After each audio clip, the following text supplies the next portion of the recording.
Paulo Avellino at Kim Chu, binuking ni Direk Chad na naghihintayan sa pag-uwi. Narito ang bagong latest update natin sa Kim Pao dito sa Celebrity Talks.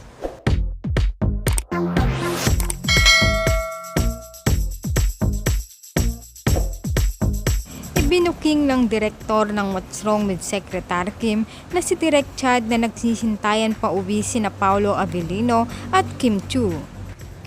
Ayon sa direktor, ay hinihintay ni Paulo si Kim Chu na matapos kahit natapos na si Pao sa kanyang taping.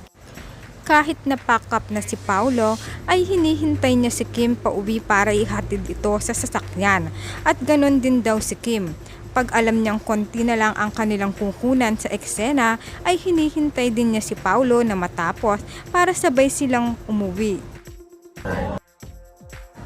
Muntik na rin madulas ang direktor nang sabihin niya na matagal pa ang tatahakin ng kanilang relasyon.